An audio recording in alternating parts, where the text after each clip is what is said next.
아니 많이 부끄러우셨나 봐, 이 포즈 취하는 게. 와인 한잔 하신 것 같은데. 와인 마신 것 같아요.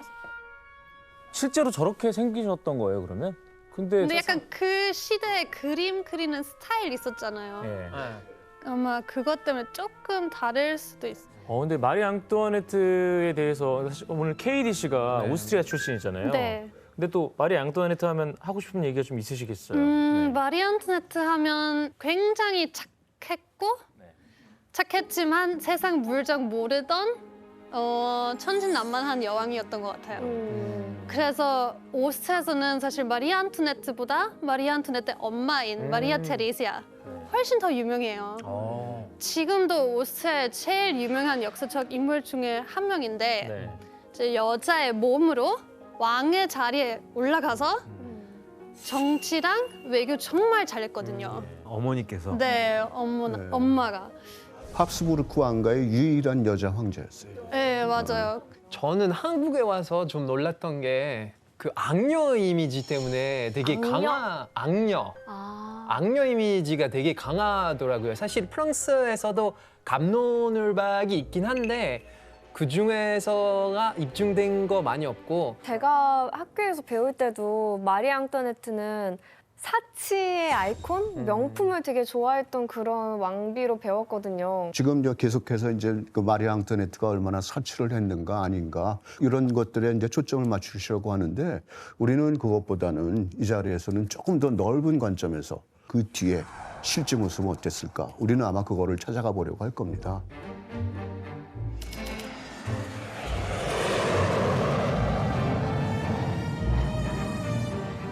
(1750년 5월에) 유럽을 주름잡던 두 강대국 프랑스와 오스트리아 사이에서 아주 경사스러운 일이 벌어졌어요. 네. 바로 그냥 부르봉 왕가의 왕세자와 오스트리아 합스부르크 왕가의 그 막내딸이 결혼을 하게 된 겁니다. 일단 한번 그 두 신랑 신부의 모습을 한번 보도록 하죠. 나라가 다른데. 뭔가 근데 닮았어요. 완전 애기네요. 아까 그 초성화랑 닮았네요, 진짜 마리 앙뚜아네트는. 되게 어려 보여요. 둘이 이 결혼할 사진에서. 당시에 14살, 15살이었어요. 와, 빨리 결혼했네. 이게 왜 빨리 결혼했는가? 정략 결혼이었기 때문에. 정략 결혼. 여기에 숨겨진 비밀이 있어요. 뭔가 하니 이제 원래 루이의 약혼자는 마리 앙뚜아네트가 아니라 마리 앙뚜아네트의 언니였던 마리아 카롤리나였어요. 그런데 다른 사정으로 인해 가지고 마리 앙뚜아네트와 결혼을 시키게 되는 겁니다. 사정이 있는데도 결혼을 시켜야 한다는 이유는 뭘까요? 두 나라 사이에 결혼을 시켜야 할 필연성이 있었다는 거죠. 그 필연성이 뭐겠어요? 전쟁이에요. 7년 전쟁이 벌어졌어요. 1756년에 7년 전쟁이 일어났는데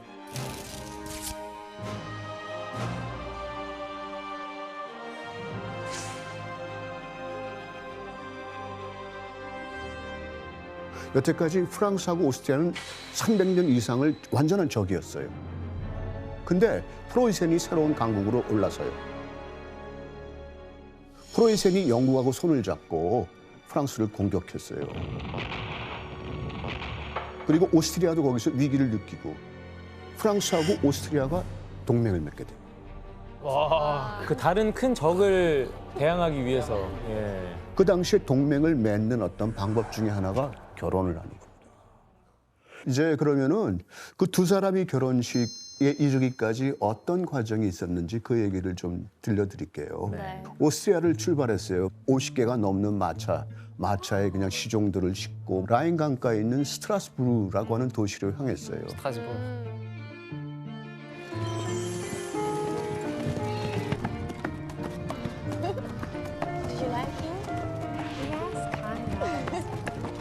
마리 앙뚜아네트는 여기에서 이제 결혼식 하기 이전에 특별한 의식을 치러요, 여기서.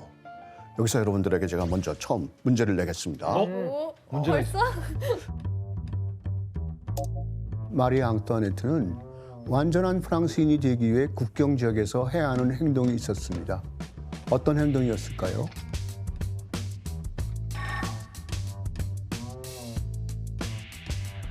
파비앙 정답. 네, 정답. 프랑스 가려면 프랑스 사람들에게 이제 인사를 해야 되잖아요. 근데 프랑스식 인사는 좀 독특하거든요. 미숙 하는 법을 배워야 된다. 땡. 혜성. 그 프랑스인들이 하는 선서 같은 거를 했을 것 같아. 나는 뭐 자랑스러운 프랑스인이 되겠다. 조금 비슷하긴 하지만 거기까지는 아닌 것 같아요. 규현 맞춰도 되나요? 규현 맞춰도 되나요? 예, 예. 아무래도 좀 오스트리아의 느낌이 너무 많이 남아 있으니까 좀 프랑스인 같이 좀 약간 프랑스인처럼 꾸미는 거나 뭐 이런 거 아닐까? 그거 비슷해. 한번 그러면 이름을 바꿨다. 맞아요. 그러네. 마리 앙뚜아네트가 그럼 아니에요 이름이? 원래 이름이 뭐였어요? 원래 이름은 마리아 안토니아였는데 마리 안토니아. 이제 완전 마리아 다른 안토네트로. 이름이었구나. 마리아 안토니아가 마리 앙뚜아네트가 된 거예요. 비슷하긴 하다. 그래 마리 이때. 안토니아가. 그러니까 여기에서 이제 과거와 결별한다고 하는 의미로 완전히 이름도 바꾸고 옷도 갈아입고 데리고 왔던 하인들 그리고 어렸을 때부터 길렀던 반려견 이것까지 다 포기해야 됩니다. 다시 다 돌려보내요 그러면? 그럼요.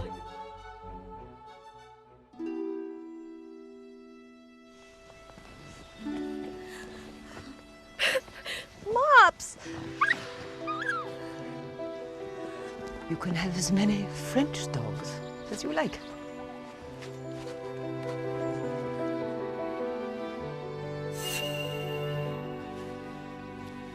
숲에서 남편이 될 루이 16세를 5월 14일 날 처음 봐요. 얼굴을 처음 봐요. 그래가지고 5월 16일 날 베르사유 궁전에서 결혼식을 올려요. 그 당시 이제 결혼식을 묘사한 그림이 있어요. 우리 한번 그 그림도 한번 보도록 합시다. 멜사유 궁전이면 왠지 엄청 화려할 것 같아요.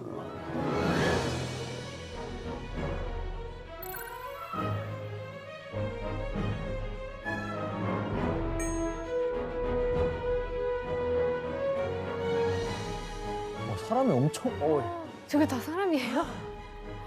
엄청난 인파의 사람들이 구경하러 온 것 같아요.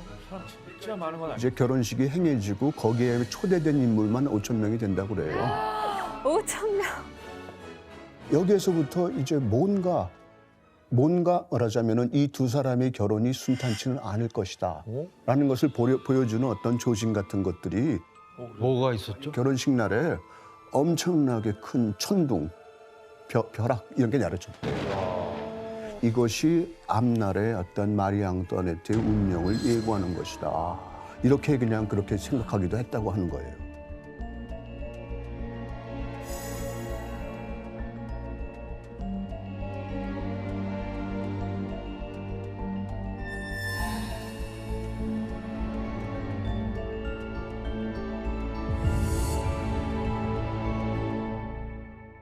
그 콩코르드 광장 같은 데서 이제 축하 행사가 열린 거예요. 축하 행사가 열렸는데 그때 이 콩코르드 광장에서 불꽃놀이가 있었어요. 인파가 엄청나게 몰려갖고 거기에서 132명이 죽었어요. 132명이 죽었어요. 132명이 깔려 죽었어요. 사람들이 너무 많이 몰려가지고. 몰려 들어오니까. 사실은 이 둘은 깜짝 놀랐어요. 깜짝 놀라갖고 그때부터 결혼을 축하하는 행사를 다 중단시켰어요. 그래가지고 궁정 비용을 전부 다 희생자들 가족에게 보냈다고 알려져 있어요. 아 진짜요? 정말로. 그런데도 어떤 악소문이 돌았는가? 베르사유 궁에서는 여전히 파티를 벌이고 있었다. 와. 이런 종류의 악소문이 돌았던. 시작부터 안 좋았네요. 그런 악소문이 도니까 그때까지는 우호를 증진하려고 이 노력을 했다 하더라도 어떤 게 갑자기 생각날 거예요. 아, 오스트리아 우리 적국이지, 적국 출신이지. 이런 것들이 다시 또 떠오르는 겁니다. 안 좋은 시선으로 계속 보는구나. 안 좋은 시선으로 볼 수밖에 없는 그런 정황이 만들어진 거예요. 프랑스 처음 왔을 때부터 별명이 로트리시엔, 오스트리아 사람. 진짜. 네, 근데 그냥 그거 그거였어요. 아니라 다른 의미로 썼잖아요. 발음이 조금 다르게 하면 로트리시엔가 아니라 로트리시엔이라고 하면 약간 좀 나쁜 말이 되는 거예요. 네, 약간 개. 이 다른 개 오스트리아 이런 개. 식으로 이런 식으로 욕했어요. 이것만 하더라도 여러분들이 생각하기에 어때요? 굉장히 말도 안 되는 악소문이죠. 그렇죠. 앞으로 등장하게 될 가짜 뉴스, 악소문은 이것보다 상상을 초월합니다. 앞으로. 앙뚜아네트가 미움을 받은 이유 중에 하나가 뭘까요? 여러분들이 한번 조금 생각해 볼래요? 공주로서 한 나라의 어떤 왕한테 결혼을 하러 왔어요. 그럼 해야 할 일은 뭐예요? 아이를 낳아야죠. 아이를 낳아야죠. 왕비가 아이를 낳더라도 특히 또 후계자를 낳아야 되는 건데 아들을 낳아야 하는데 7년 동안이나 아이를 낳지 못하고 있었던 겁니다.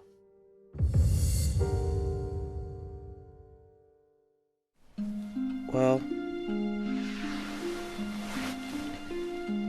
sleep well.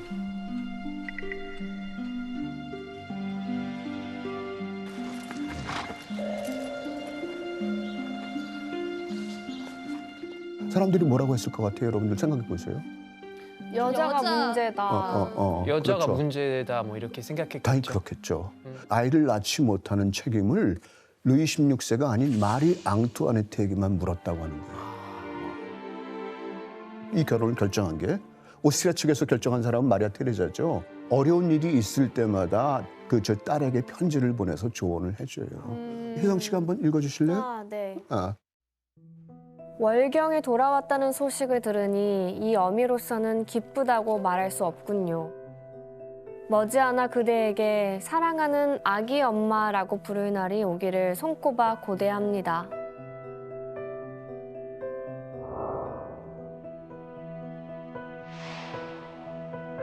두 나라가 같이 동맹을 맺은 이유가 있잖아요. 그 동맹을 공고하게 하려면은 손자를 빨리 낳아야 되는 건데 네가 빨리 엄마가 됐으면 하는 어떤 그런 염원을 담아가지고 지 딸한테 편지를 보내. 아 이게 근데 염원으로 받아들일지 딸 약간 압박이 입장에서는 될 수 이게 있을 것 같아. 스트레스로 올지는 난 오히려 스트레스 받을 것 같아 선생님. 진짜로. 근데 사실 16세한테 문제가 있는 걸 수도 있잖아요. 이 슈테판 츠바이크라고 하는 그 오스트리아의 유명한 작가, 그 사람이 쓴 그 마리 앙뚜아네트의 전기.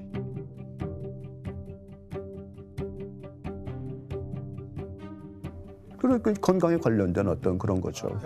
그러니까 이제 고래 잡는다고 하는 그 아 고래 잡는 수술요? 말하자면은 수술을 한 다음에 부부 생활이 가능했다. 그건 아니었을 거라는 거예요. 그리고 그때 당시에 그런 고래 잡는 수술이 있나요?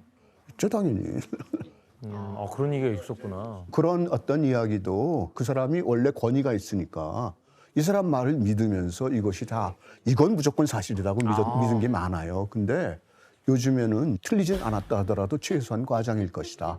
이 주장을 내세운 사람이 안토니아 프레이저라고 하는 영국 분이에요. 그분은 어떤 얘기를 이제 주로 얘기했는가 하면은 루이 16세의 신체적인 문제 때문이 아니라 심리적인 문제가 더 컸을 거다. 이런 거죠.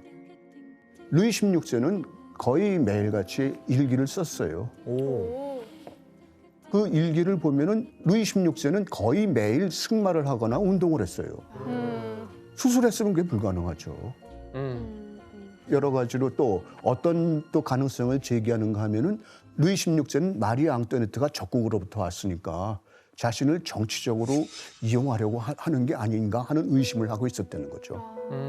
그러니까 그 결혼 생활이 가능하겠어요? 제가 이제 객관적으로 판단한다면은 둘이서 아이를 갖지 못한 이유는 사실은 양쪽에 다 문제가 있었던 겁니다.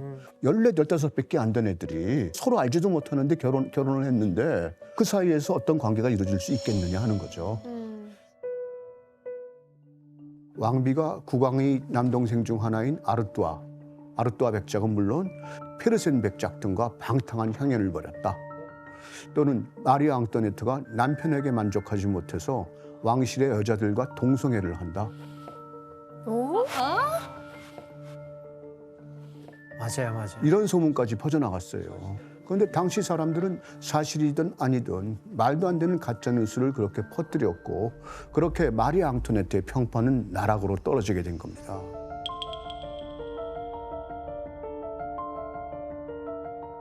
자신을 향한 어떤 시선은 너무나 따갑습니다. 마리 앙뚜아네트는 외롭고 답답함을 느꼈는데 어디서 즐거움을 찾았을까요? 마리 앙뚜아네트는 베르사유 궁의 화려한 생활에 빠지게 됐어요.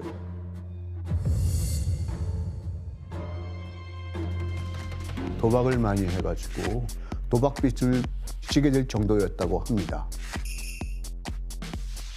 그리고 베르사유 궁전 안으로 매일 밤에 친구들이나 고관대적의 부인들을 불러들여가지고 연회를 열기도 했어요. 그리고 마리아 앙토네트도 다른 귀족 여성들처럼 보석이나 어떤 그 장신구를 좋아하긴 했어요.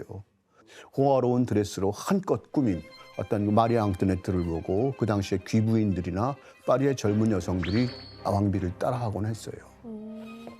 그래가지고 그 유행시킨 어떤 헤어스타일이 있어요. 아주 유명한 게 있는데 그게 푸프라고 하는 거예요. 아, 이거 이렇게 높은 머리 거. 높게 하는 거.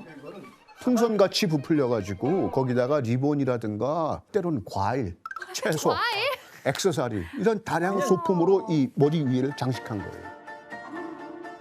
그림을 한번 보시죠. 와 이게 진짜. 이런 거예요. 뭐야? 아, 진짜 말도 안 돼. 이게 배.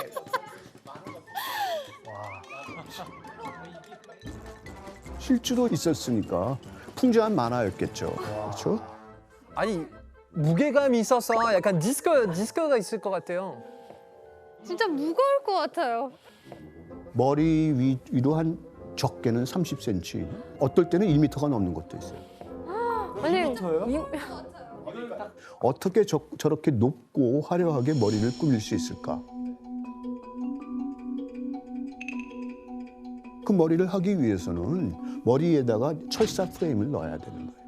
철사 프레임을 넣고 그다음에 쿠션으로 받침대를 만들어 놓고 그래갖고 머리를 올리는 거예요.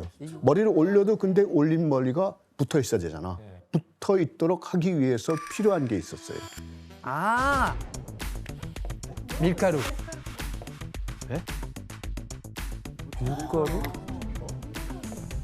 밀가루. 정답입니다. 진짜요? 밀가루. 정답입니다. 밀가루? 밀가루. 어떻게 밀가루를 붙여요? 밀가루? 밀가루 자체가 이제 물이랑 섞이면은 점액성이 생기죠. 옛날에 귀족들이 얼굴을 하얗게 만들잖아요. 그거 밀가루 바른 거예요. 맞아요. 그건 들었어요. 그러니까 그 당시 평민들은 이런 거 자체가 얼마나 꼴사납겠어요. 귀족들이 저런 데다가 밀가루를 너무 많이 써서 프랑스에 빵이 부족하다라는 어떤 농담까지 생길 정도였어요. 근데 그걸 다 마리 앙뚜아네트가 한 게 아니잖아요. 아니죠. 푸프를 먼저 했던 사람은 마리 앙토네트가 아니에요. 아니에요 또?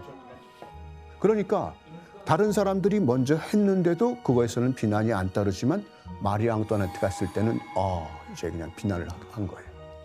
그냥 욕바지네요, 거의. 그렇죠. 이런 종류의 또 악소문이 또 이제 돌게 됐던 겁니다. 그리고 또 마리 앙뚜아네트가 미움받게 된 사건이 또 있었다면서요, 파비앙 씨?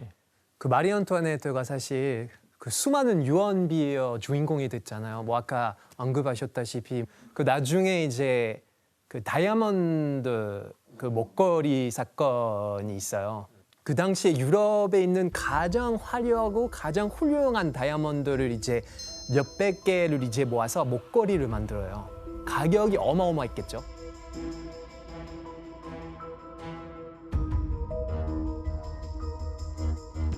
그 당시에 파리에서 사기치는 부부가 있었어요. 라보트 백작 부부인데요. 그 둘이 왕비의 측근이라고 사칭해서 추기경에게 먹거리를 선물하자고 사기친 후에 보석성에게 먹거리를 받아서 사라졌어요. 나중에 그 민중들이 마리 앙투아네트가 이제 그 목걸이를 가지고 있다고 착각을 해요. 그리고 나중에 이거 재판 결과가 나와요. 마리 앙토네트는 무관하다. 재판 결과가 이렇게 나왔는데도 사람들은 이거에 여기 얽혀 있는 그 스캔들로만 기억하는 거예요. 얼마나 억울했을까요, 진짜. 해명하기도 쉽지 않고. 그러니까. 그런 이제 요새 말로 한다면은 가짜 뉴스죠. 가짜 뉴스에 우리가 진짜로 경각심을 키우고 조심해야 된다고 하는 이유가 여기서 생기는 거죠. 그러니까 이런 것들이 앙뚜아네트에게 아주 큰 부담이 됐던 겁니다. 온갖 구설수에 오르내리면서 마리 앙뚜아네트는 아주 민심을 잃게 된 거예요. 그런데 그 당시에 상황을 바꿔놓을, 역전시킬 만한 어떤 그런 일이 일어났어요.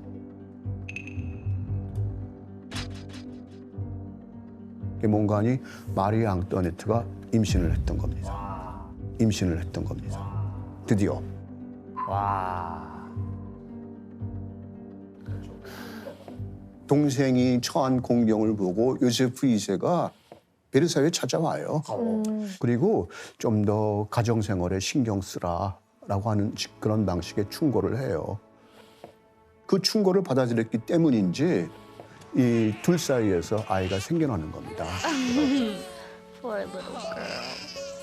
그러면 마리 앙뚜아네트는 이제 조금 민심이 좀 괜찮아졌겠네요. 그때부터. 아, 그렇지가 못해요. 근데 또 이게 안타까운 일이에요. 계속해서 한 번 그냥 인심이 떠나가 버리면 그건 되돌아오기가 쉽지가 않습니다. 여러분들 1782년 12월에 몽골 피해 형제라고 들어봤죠? 네, 처음으로 열기구를 띄웠던 사람. 몽골시아. 마리 앙뚜아네트가 그걸 후원했고 열기구를 띄우는 그 자리에 마리 앙뚜아네트가 직접 참관을 했었어요. 그리고 마리 앙뚜아네트는 음악에도 조예가 깊어가지고 앙뚜아네트가 모차르트랑 때 만났다는 그 얘기도 있죠. 어렸을 적에. 네, 맞아요. 그렇죠. 네, 어렸을 때 만났다고 들었는데 그때 모차르트 6살밖에 안 됐고 마리 안토네트 2살 연상이었죠. 어우, 잘 알고 있네. 네. 맞아요. 그래서 그때 마리 안토네트가 모차르트가 연주하는 거 봤는데 이제 연주 마치고 뭐 모차르트 나오다가 넘어졌는데 그때 마리 안토네트가 일으켜 세워줬어요. 그래서 그 순간에 모차르트가 한눈에 반했대요. 그래서 그때 모차르트가 공주님 저랑 결혼해 주시겠어요? 라며 정혼했다고 들었어요. 6살짜리가 6살. 모차르트는 진짜 빨랐다 걔는. 근데 그래서 나중에 모차르트가 이제 마리 앙뚜아네트의 음악 가정교사가 돼요. 그러니까 마리 앙뚜아네트가 예술에 대한 사랑이 어느 정도였는가 하면은 당시에 이제 피가로의 결혼이라고 하는 작품을 알죠? 예. 그 내용은 사실은 귀족이나 왕실을 조롱하는 거예요. 완전한 조롱으로 가득 차 있는데 루이 16세는 원래 그 공연을 허락하지 않았어요. 그랬겠죠. 근데 마리 앙뚜아네트가 계속해서 남편에게 간청을 하는 거죠.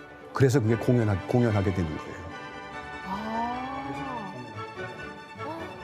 사고가 굉장히 개방적이었네요. 만약에 입헌군주제나 뭐 19세기나 뭐 20세기에 태어났으면 굉장히 인기 많았을 것 같은 왕비는 같아요. 그렇죠. 그러니까 이제 이 당시에 마리 앙뚜아네트의 초상화가 공개돼요. 초상화를 한번 봐요. 입은 옷이 어때요? 이건 되게 화려하진 않은 것 같은데. 옷이. 화려하지 않죠? 수수한데 진짜. 수수한데. 그리고 이게 쉬미지 같은 거예요. 쉬미지가 속옷이죠. 여자들의 속옷 같은 거예요. 이게 속옷이에요? 속옷이라고요? 굉장히 화려한데 속옷이. 아, 이게 화려해 보이지만 그 당시에 다른 초상화는 어떨까요? 로코코 시대의 어떤 격식을 갖춘 화려한 어떤 예복 같은 걸 다 입었다는 거예요. 근데 지금 이거는 속옷 같은 거를 입고 나온 거예요. 오늘날 식으로 생각한다면은 퍼스트 레이디가 속옷 차림으로 사진 찍은 거야. 그런 거랑 비슷한 거예요. 그것 때문에 사람들이 마리 앙뚜아네트에 대해서 훨씬 더 큰 비난을 쏟아내요. 그리고 더군다나 이 옷은 면화로 만드는 옷이에요. 그 당시 면화는 어디서 주로 수입이 됐죠? 인도. 인도는 어디의 식민지죠? 영국이죠. 그러니까 프랑스에서는 적국인 영국의 옷, 영국풍으로 된 옷을 입었다. 이렇게 본 거예요. 그러니까 여기서도 또 문제는 있어요. 점점 얘기를 들으면 들을수록 불쌍해지는데요. 그러니까요. 뭘 해도 욕을 먹으니까. 그러니까 비난을 받는 걸 알아요. 그 다음에 다른 초상화를 그려요. 다른 초상화는 뭘까? 그걸 한번 보시죠. 자기 자식들이랑 궁정에서 가정적인 왕부의 모습을 그리는 거예요. 그런데 이렇게 초상화가 공개된 뒤에도 왕비의 이미지는 개선되지 않았어요.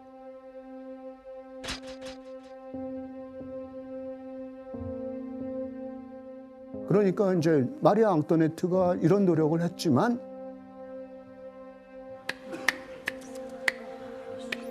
여전히 마리아 앙토네트의 평판은 좋아지지가 않았다고 하는 겁니다.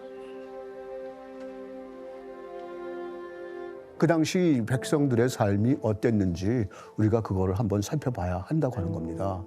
매일 베르사유 궁전에서 파티를 벌이는 귀족들과 달리 프랑스 그 당시의 시민들은 먹을 게 없어서 굶어 죽기 직전이었어요.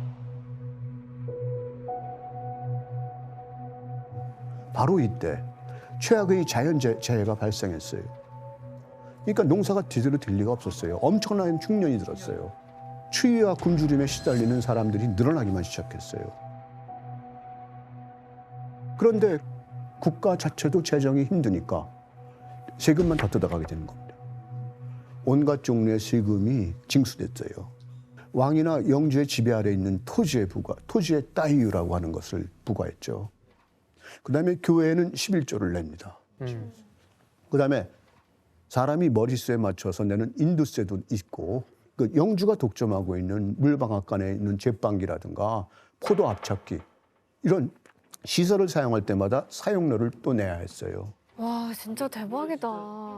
이런 일들이 벌어졌어요. 그 당시 상황을 풍자한 그림이 있어요. 한번 보도록 하죠.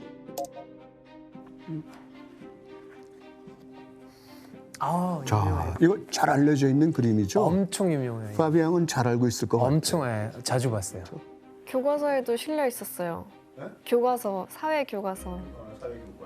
자, 이게 뭐예요? 여기 보라색 옷을 입고 가슴에 십자가가 걸려 있죠. 성직자. 성직자가 일신분이에요. 이 신분.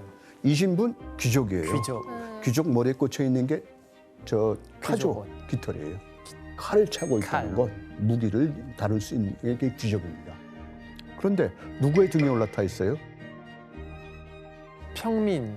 이게 평민이에요. 제3신분이에요. 결국 세금을 내는 사람은 누구일까요? 바로 평민들이에요. 바로 밑에 있던 이 평민들인데 이 사람들의 사치를 위해서 98%에 해당하는 이 평민들이 모든 세금을 내고 있다. 그런 불만 이런 게 여기 깔려 있는 겁니다. 그리고 불어가 그 밑에 이렇게 써 있어요. 네, 여기는 약간 옛날 불어이고 그 요즘 말로는 하면은 Il faut espérer que ce jeu-là finira bientôt. 이러한 농간이, 이러한 장난질이 곧 끝나기를 바란다 정도의 뜻이에요.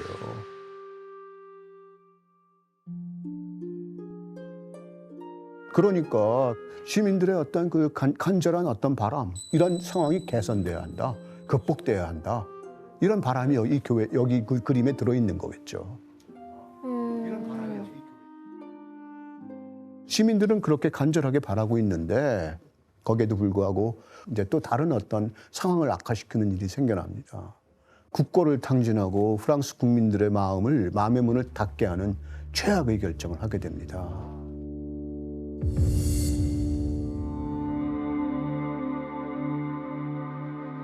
국민들은 굶어 죽어가고 있는데 그 사람들을 도와주지는 못할 망정 미국의 독립전쟁을 지원하기 위해서 엄청난 어떤 예산을 거기다 사용하게 된다는 겁니다. 미국이 독립을 하겠다 그러니까 영국이 언제나 가장 큰 적이었으니까 지원하고 나선 겁니다.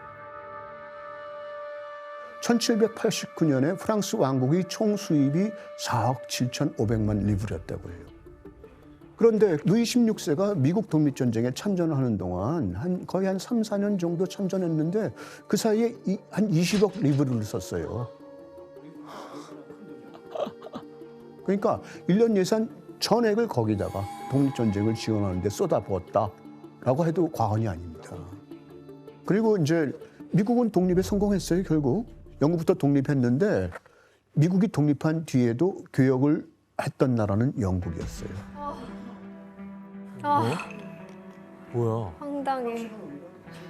프랑스는 전쟁이 끝난 다음에도 도움을 하나도 못 받아요. 프랑스는 오히려 빚만 늘어났어요. 야, 그럼 그 돈도 어차피 다 서민들 세금이니까. 결국은 그런 거죠. 그러니까 화가 날 수밖에 없죠. 아니 근데 그러면 그거를 루이 16세가 본인이 그냥 그렇게 하자고 정한 거예요? 거기에도 그러니까 마리아 앙뚜아네트가 크게 작용을 했어요. 결정을 하도록 부추긴 그런 게 있어서 그것이 이제 마리 앙뚜아네트가 스스로 비난을 자초한 그런 부분인 거죠. 아이고. 바보였네. 그러니까 독립전쟁까지 지원된 그래서 힘들었는데 왕실 재정이 이제 거의 파탄난 상황이었죠. 그런 재정 위기를 타파하기 위해서 어떤 역사 속에서 선례를 이끌어내요. 어떤 엄청난 결심을 하는데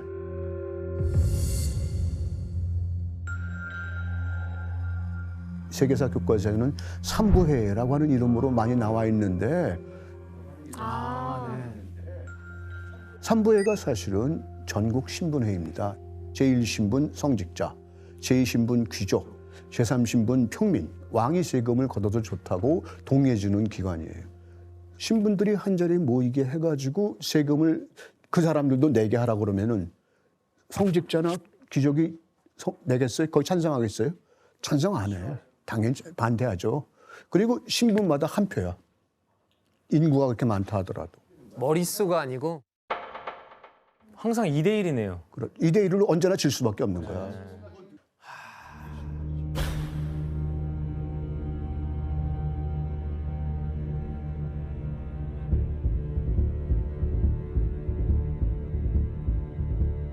이걸 요구했던 거예요. 그런데도 그 당시에 루이 16세 스스로가 거기에 반대를 해요. 감히 너희 평민 따위가 내 말을 거역해 이런 방식으로 대응한 겁니다. 그래가지고 이제 평민들이 국민의회라고 하는 것을 만들죠. 말하자면은 자신들이 주도하는 어떤 그 프랑스를 만들려고 한 거죠. 루이 16세는 거기에서 위협을 느낍니다.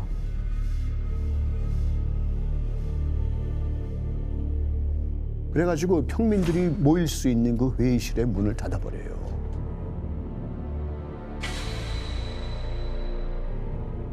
그랬더니 어떻게 돼요? 그 평민들이 근처에 있는 테니스 코트로 가는 겁니다. 그게 우리가 잘 알고 있는 테니스 코트의 선언이라고 말하는 겁니다.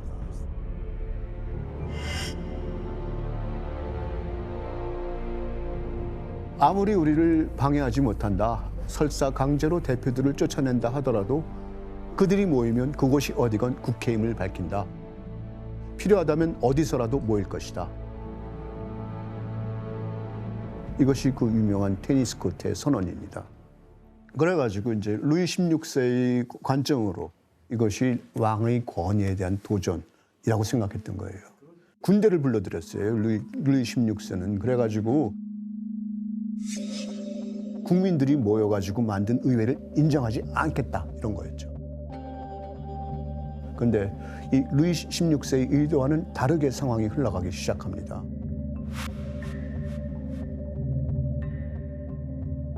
말하자면은 시민들이 분노를 터뜨리게 되었어요. 그래가지고 이 사건이 프랑스의 역사를 바꿔놨다고 하는 겁니다.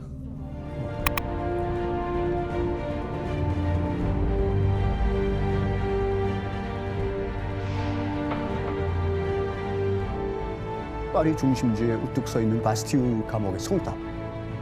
이것은 봉건제도의 상징으로 보였어요. 바스티유는 파리 동쪽에 있던 원래는 요새였어요. 요새였는데 루이 13세 이후에 계몽사상가라든가 어떤 정치범 이 사람들을 가두는 감옥으로 사용했었어요. 그러니까 이거는 시민들이 보기엔 뭐예요? 타파해야 할 대상이죠. 그리고 이 감옥을 습격했던 또 다른 이유가 있는데 이 감옥에 가면은 무기를 얻을 수 있다 이런 겁니다. 무기군이 있습니다.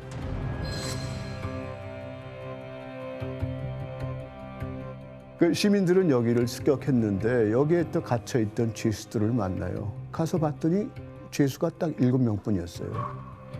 그런데 그것도 사기꾼 4명이랑 정신 이상자 2명, 바람둥이 1명뿐이었어요. 아, 정치범이 아니었구나. 어쨌든 그 바스티유 습격을 통해서 프랑스 혁명이 이제 본격적으로 시작된 겁니다. 그런데 프랑스 혁명이 시작되니까 어떻게 될까요? 오히려 마리 앙뚜아네트를 위한 가짜 뉴스가 훨씬 더 악랄하고 노골적이고 외설적으로 변했어요. 숫자도 엄청나게 늘어났어요. 끝이 없네요. 끝이.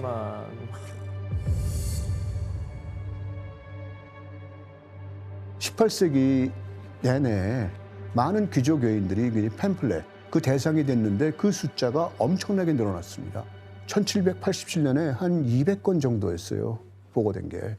그런데 혁명이 시작된 1789년 2년밖에 안 지났는데 그 사이에 3,000건이 출간됐어요. 15배가 늘었어요. 그 당시 실제로 돌았던 팜플렛 그림들을 좀 살펴볼게요. 그런 게 있어요? 갑자기 관심 생겼네. 좀 충격을 받을 거예요. 아이고. 아이고. 와우. 아이고. 이런 겁니다.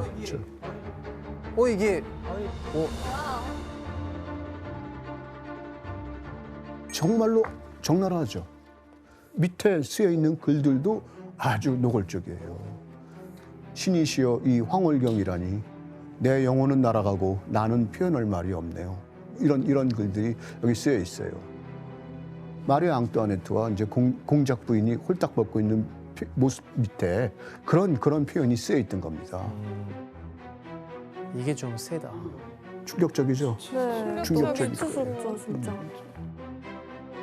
당시 팜플렛에는 마리아 앙뚜아네트가 모든 사람과 근친상간을 했다고 소문이 돌았어요. 할아버지, 아버지, 그다음에 아들까지, 여성까지도.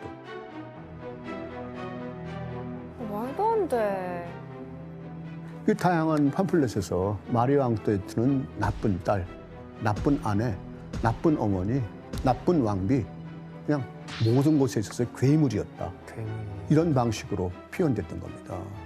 그러니까 이런 것들을 보더라도 그 당시에 마리아 앙뚜아네트를 위한 비난의 수위가 얼마나 높았는지 알 수 있겠죠. 이런 게 어떻게 가능하겠어요? 말도 안 되는 건데 이런 팸플렛이 아주 본격적으로 노골적으로 숫자가 늘어나고 강도가 심해졌다고 하는 겁니다. 네. 그러니까 이제 왕비를 대상으로 한 포르노그래피 그 형태는 뭐 노래도 있고 우화도 있고 연극도 있고 엄청나게 다양했어요. Ainsi que sa femelle, Antoinette hypocrite et cruelle, au Louis sans cervelle, par elle est attrapée, par elle est attrapée, et le peuple trompé se lève et prend les armes pour cesser. 이렇게 그냥 비난은 높아지는데 빵값이라든가 식료품 가격은 계속 오릅니다. 먹고 사는 문제는 해결되지가 않아요. 상황은 어떻게 돼요? 점점 더 악화될 수밖에 없죠.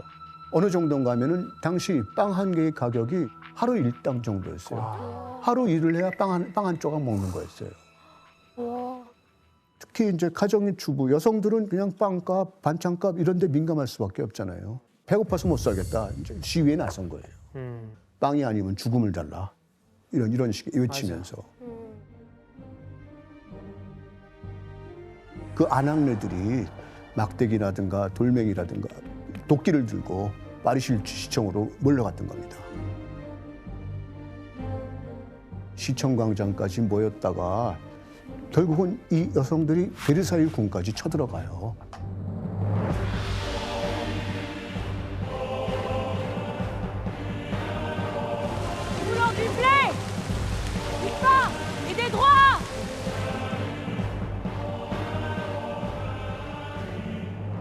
궁까지 쳐들어가서 왕비의 침실까지 쳐들어가요.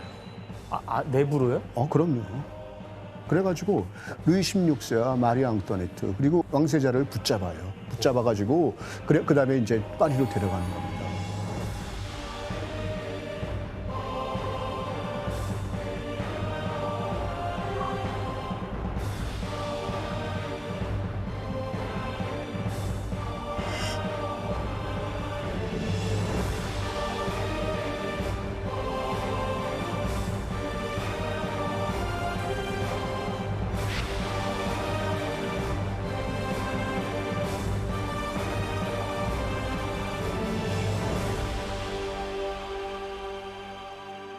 사람들이 빵이 아니면 죽음을 달라 했는데 맞아. 빵이 없으면 케이크를 먹으면 되지 이런 말을 했다고 해요. 근데 거기서 말한 케이크가 브리오슈라는 브리오슈.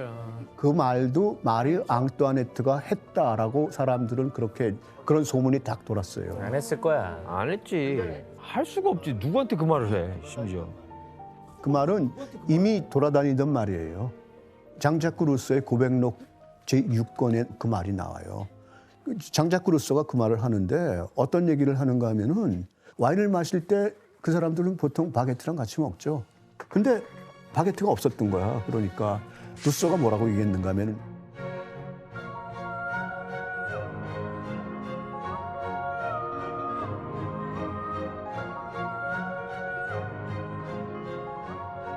고백록 6권이 나왔을 때 마르 앙토네트는 사실 그 당시에 9살 여자에 불과했어요.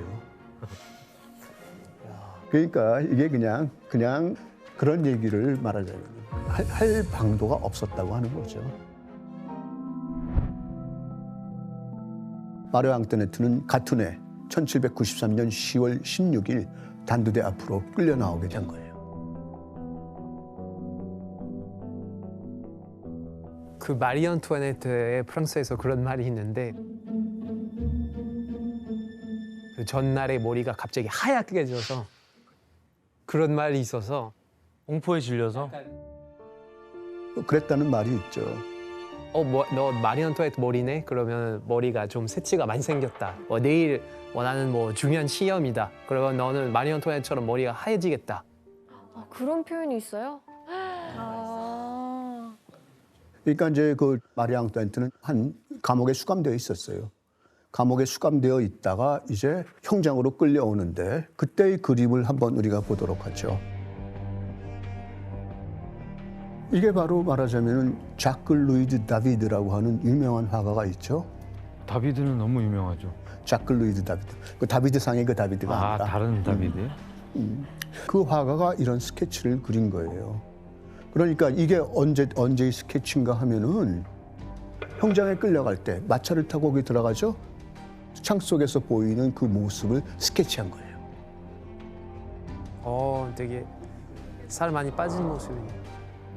늙어 보이네요, 갑자기. 여기를 보면은 이제 흰머리 이런 것들은 잘 이제 드러나지 않지만 머리카락이 다 잘렸죠. 머리가 없는데? 왜 그랬을까요? 단두대 걸릴까 단두대 봐. 이제 잘라야 되니까. 그 걸려서 안 잘릴까 봐. 단두대 목이 잘리도록 하기 위해 가지고 머리를 잘랐던 거예요. 마리 앙토네트는 정말로 파란만장한 삶을 살면서 평생을 혹평과 가짜 뉴스에 시달렸어요. 근데 마지막 순간까지도 하지도 않은 온갖 죄목을 다 끌어안게 되는 겁니다. 그래서 당시 검사가 마리 앙토네트를 이렇게 평가했어요. 기현 씨가 한번 읽어주실래요?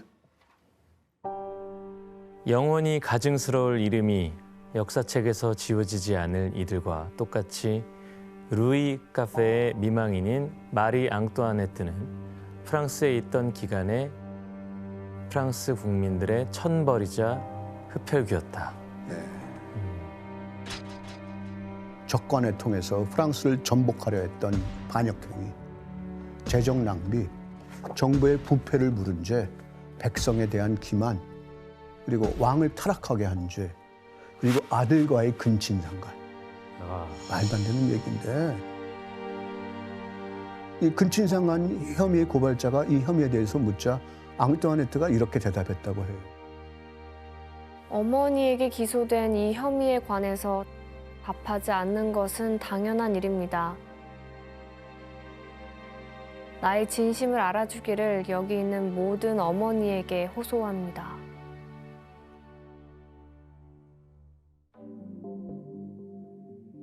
이 말을 듣고 재판장에 있던 모든 여성들이 마리 앙뚜아네트에 동조했어요.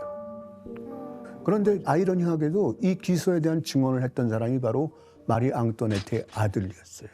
왕세자였어요. 아들이 증언을 했다고요? 사주를 당한 거지.